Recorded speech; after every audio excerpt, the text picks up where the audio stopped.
Hi friends, welcome to Chellam tips. Friends, இன்னைக்கு video கிச்சனுக்கு ரொம்ப யூஸ்ஃபுல்லான ஒரு சில டிப்ஸ் அண்ட் ஐடியாஸ் எல்லாமே உங்களோட ஷேர் பண்ண போறேன். இன்னைக்கு வீடியோ உங்களுக்கு ரொம்ப யூஸ்ஃபுல்லா இருக்கும். ஸோ வீடியோவை ஸ்கிப் பண்ணாமல் ஃபர்ஸ்ட்லேருந்து எண்ட் வரைக்கும் பாருங்க. இப்போ டிப் நம்பர் 1 என்னன்னு பார்க்கலாம்.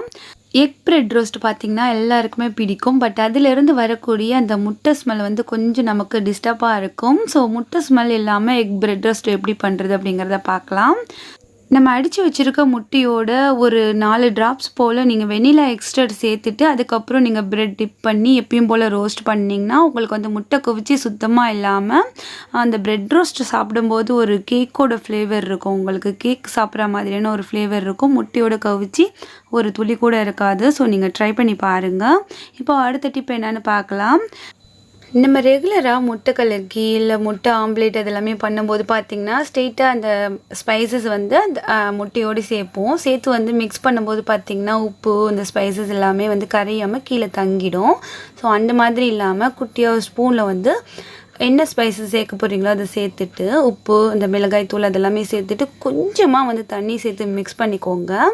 மிக்ஸ் பண்ணிவிட்டு நீங்கள் இந்த முட்டையோடு அதை சேர்த்து நீங்கள் பீட் பண்ணும்போது பார்த்திங்கன்னா உங்களுக்கு வந்து கீழே போய் தங்காது. நம்ம சேர்த்துருக்க அந்த உப்பு அந்த மிளகாய் தூள் அதெல்லாமே கீழே போய் தங்காமல் முட்டையோடு நல்லா வந்து உங்களுக்கு மிக்சிங் ஆகிடும். ஸோ இப்போ நான் உங்களுக்கு பண்ணி காமிக்கிறேன் பாருங்கள்.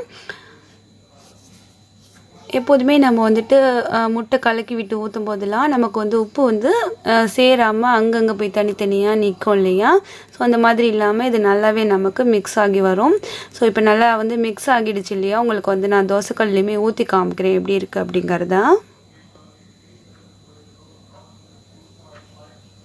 இப்போ பாருங்கள், நான் தோசைக்கல்லில் ஊற்றிட்டேன். கீழே எதுவுமே தங்கலை பாருங்கள் இந்த கப்பில். ஸோ நீங்களும் இதே மாதிரி செஞ்சு பாருங்கள். முட்டை கலக்கி முட்டை ஆம்லேட் அதெல்லாமே செய்யும்போது இந்த டிப் உங்களுக்கு யூஸ்ஃபுல்லாக இருக்கும். கண்டிப்பாக ட்ரை பண்ணி பாருங்கள். இப்போ அடுத்த டிப் என்னென்னு பார்க்கலாம். இப்போது வந்துட்டு ரெகுலராக நம்ம அதிகமாக யூஸ் பண்ணுற டம்ளர் பார்த்திங்கன்னா இந்த டீ கரை அதெல்லாமே உள்ளுக்குள்ளே போய் படிஞ்சிடும். சம்டைம்ஸ் தண்ணி கரை கூட உள்ளுக்குள்ளே போய் இந்த மாதிரி படிஞ்சிருக்கும். அந்த மாதிரி இருக்கும்போது நம்ம இந்த கரையை வந்து ரொம்ப ஸ்ட்ரைன் பண்ணி கிளியர் பண்ணாமல் ரொம்ப ஈஸியாக எப்படி கிளியர் பண்ணுறதுன்னு பார்க்கலாம். இப்போது அந்த டம்ளருக்குள்ளே பார்த்திங்கன்னா ஒரு 1/4 ஸ்பூன் அளவுக்கு சமையல் சோடாப்பு இருக்கு இல்லையா? அதை வந்து போட்டிருக்கேன். அதோட ஒரு 1/4 மூடி அளவுக்கு வினிகர் சேர்த்து மிக்ஸ் பண்ணி அப்படியே நம்ம கொஞ்ச நேரம் வச்சிடலாம். இப்போ பார்த்திங்கன்னா நல்லா ஊறி ஆட்டோமேட்டிக்காக அந்த கரை வந்து நல்லா ரிமூவ் ஆகியிருக்கு. ஸோ சைடில் இன்னும் கொஞ்சம் இருக்கிறத நம்ம லைட்டாக ப்ரஷ் பண்ணாலே போதும். ஈஸியாக வந்து நமக்கு ரிமூவ் ஆகிடும். ரொம்ப ஸ்ட்ரகிள் பண்ணி தேய்க்கணும் அப்படிங்கிற அவசியம் இல்லை. ஸோ எவ்வளோ அழகாக ரிமூவ் ஆகிடுச்சு பாருங்கள். ஸோ இதை நம்ம வந்து லைட்டாக ஸ்க்ரப் பண்ணி கழுவிட்டால் போதும். டம்ளர் வந்து நமக்கு ரொம்ப பளிச்சுன்னு கிடச்சிடுச்சு. இதே மாதிரி எந்த சில்வர் பாத்திரம் இல்லை வேறு எந்த பாத்திரம் அலுமினியம் பாத்திரம் எதுவாக இருந்தாலும் ஓகே. ஸோ இந்த டிப் வந்து நீங்கள் ட்ரை பண்ணி பாருங்கள். இப்போ அடுத்த டிப் என்னென்னு பார்த்தீங்கன்னா, ரெகுலராக எல்லா பெண்களுமே கிச்சனில் ஃபேஸ் பண்ணக்கூடிய ஒரு ப்ராப்ளம். ஸோ நம்ம வந்துட்டு சிங்க் ஏரியாவில் பாத்திரம் கழுவி முடிச்சுட்டு பார்த்திங்கன்னா நம்மளோட அந்த வயிறு சைடு எல்லாமே பார்த்திங்கன்னா நம்ம பாத்திரம் கழுவுற அந்த தண்ணி எல்லாமே தெரித்து நம்ம போட்டிருக்க ட்ரெஸ் வந்து அப்படியே வந்து ஈரமாயிடும். அந்த மாதிரி ஆகாமல் இருக்கிறதுக்கு ஏதாவது டவல் இருந்துச்சுன்னா யூஸ் பண்ணிக்கோங்க. அப்படி இல்லைன்னா நம்ம வீட்டில் குட்டீஸோட இந்த வேஸ்ட்டான இந்த டிஷர்ட் கிளாத் இருக்கு இல்லையா? ஸோ இதை வந்துட்டு ஒரு பீஸ் மாதிரி கட் பண்ணி எடுத்துக்கோங்க. ஒரு டவல் சைஸில் கட் பண்ணி எடுத்துக்கோங்க. இதை வந்து நம்ம அப்படியே மடித்து நம்ம வந்து எப்போதுமே பாத்திரம் வளர்க்கும்போது பார்த்திங்கன்னா நம்மளோட இந்த சிங்க் சைடில் இந்த இடத்துல தண்ணி தெரித்து நம்ம வயிறு அந்த வயிறு சைடில் இருக்கிற அந்த கிளாத் வந்து அப்படி நனைஞ்சிரும். அந்த மாதிரி ஆகாமல் இருக்க இந்த மடித்து வச்சுருக்க இந்த கிளாத்தை வந்து இந்த இடத்துல போட்டுட்டு நம்ம பாத்திரத்தை வளக்கி முடிச்சிட்டோம் அப்படின்னாக்கா அந்த இடத்துல தண்ணி தெரித்து நம்ம மேலே படாது. இந்த மாதிரி கிளாத் யூஸ் பண்ணும்போது நம்ம ட்ரெஸ் வந்து நனையாது. ஸோ இதை ட்ரை பண்ணி பாருங்கள். என்னோடய டிப்ஸ் வீடியோவில் நிறையா ஃப்ரெண்ட்ஸ் கேட்டிருந்தீங்க இந்த மாதிரி பாத்திரம் கழுவும் போது துணி நனையுதுன்னு சொல்லிட்டு எப்ரான் யூஸ் பண்ணலான்னு சொல்லும்போது எப்ரான் இல்லாத வேறு ஏதாவது டிப்ஸ் கேட்டிருந்தீங்க. ஸோ இந்த ஐடியா உங்களுக்கு யூஸ்ஃபுல்லாக இருக்கும்னு நினைக்கிறேன். ஏன்னா நான் வந்துட்டு இதை ரெகுலராக ஃபாலோ பண்ணிகிட்ருக்கேன். எனக்கு ரொம்ப யூஸ்ஃபுல்லாக இருக்குது. ஸோ உங்களோட ஷேர் பண்ணியிருக்கேன். இப்போ அடுத்த டிப் என்னென்னு பார்க்கலாம்.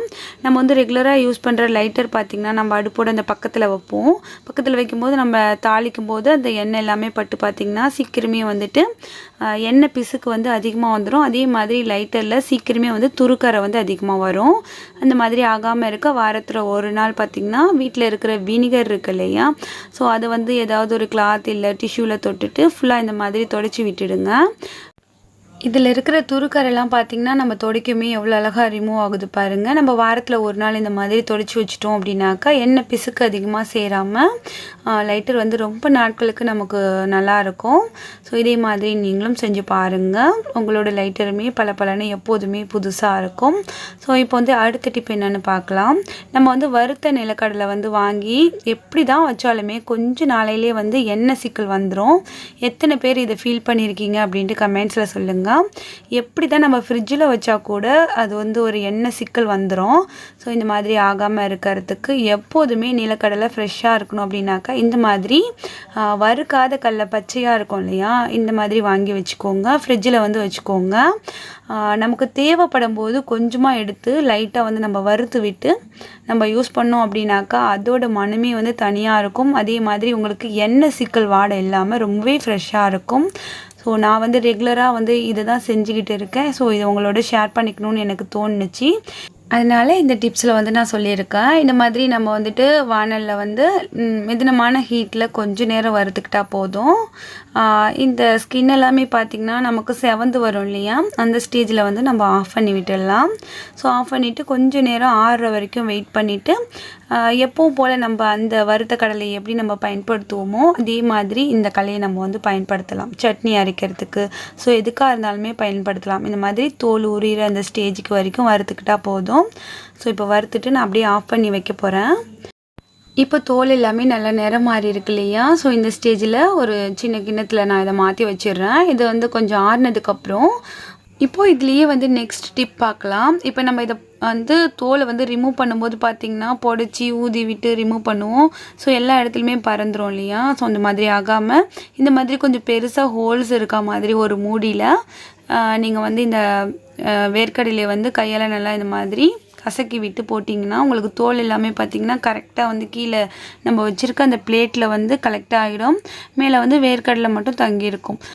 அந்த தோலை வந்து நம்ம ஈஸியாக வந்து ரிமூவ் பண்ணிடலாம். ஸோ அங்கே எங்கே பறக்காமல் நம்ம அழகாக வந்து அதை தூக்கி போட்டுடலாம். ஸோ இந்த டிப்புமே ட்ரை பண்ணி பாருங்கள். இப்போது அடுத்த டிப் என்னென்னு பார்த்தீங்கன்னா, வெங்காயம் கட் பண்ணாலே கண் எரியுதுன்னு சொல்கிறவங்க நிறையா பேர் இருப்பாங்க. ஸோ எண்ணெயும் சேர்த்து தான்.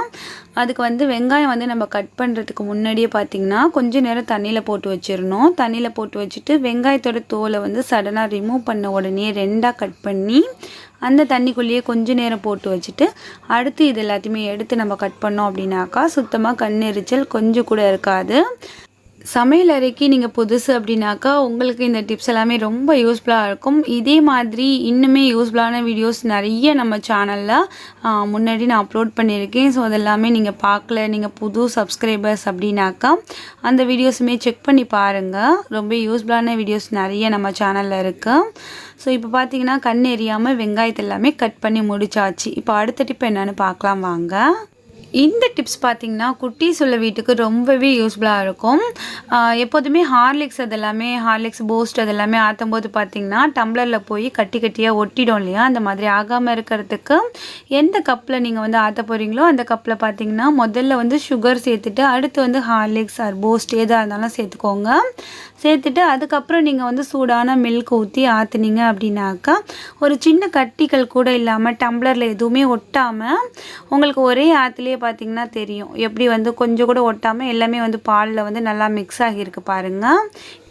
எந்த ப்ராடக்டாக இருந்தாலுமே நீங்கள் மில்கோடு சேர்த்து ஆற்றும் போது இந்த டிப்ஸை வந்து ட்ரை பண்ணி பாருங்கள். ஸோ குட்டீஸ் உள்ள வீட்டுக்கு இந்த டிப்ஸ் ரொம்பவே யூஸ்ஃபுல்லாக இருக்கும்னு நினைக்கிறேன். இப்போ நான் உங்களுக்கு வடிகட்டியுமே காமிக்கிறேன் பாருங்கள். ஒரு சின்ன கட்டிகள் கூட இருக்காது. வடிகட்டி பார்த்திங்கன்னா எவ்வளோ கிளியராக இருக்குது பாருங்கள். ஸோ இந்த டிப்ஸை நீங்களும் ட்ரை பண்ணி பாருங்கள். இப்போ அடுத்த டிப் என்னென்னு பார்த்தீங்கன்னா, நம்ம மீன் எல்லாமே கிளியர் பண்ணதுக்கப்புறம் பார்த்திங்கன்னா நம்ம கையில் வந்து அந்த கவுச்சி ஸ்மெல் இருக்கும் இல்லையா. ஸோ என்ன தான் வந்து சோப்பு போட்டு அதை வாஷ் பண்ணாலுமே அந்த ஸ்மெல் கொஞ்சம் இருந்துக்கிட்டே இருக்கும். அந்த ஸ்மெல் வந்து சுத்தமாக இல்லாமல் கை வந்து நல்லா ஃப்ரெஷ்ஷாக இருக்கிறதுக்கு என்ன பண்ணலாம் அப்படின்னாக்கா கொஞ்சமாக வந்து டூத் பேஸ்ட் எடுத்துகிட்டு நல்லா இந்த மாதிரி நம்ம கையில் வந்து எப்படி நம்ம கை வந்து சோப் போட்டு வாஷ் பண்ணுவோமோ அதே மாதிரி கையில் தேய்ச்சிட்டு நம்ம வாஷ் பண்ணிட்டோம் அப்படின்னாக்கா கை வந்து நல்லா ஃப்ரெஷ்ஷாக இருக்கும். ஸோ ட்ரை பண்ணி பாருங்கள். அவ்வளோதான் ஃப்ரெண்ட்ஸ், இன்றைக்கி உங்களோட நிறைய கிச்சன் டிப்ஸ் வந்து ஷேர் பண்ணியிருக்கேன். இந்த டிப்ஸ் எல்லாமே உங்களுக்கு பிடிச்சிருக்கும், யூஸ்ஃபுல்லாக இருந்திருக்கும் நம்புகிறேன். இன்றைக்கி ஷேர் பண்ண டிப்ஸில் உங்களுக்கு எந்த டிப்ஸ் ரொம்ப பிடிச்சிருக்கு அப்படிங்கிறத மறக்காமல் வந்து கமெண்ட்ஸில் சொல்லுங்கள்.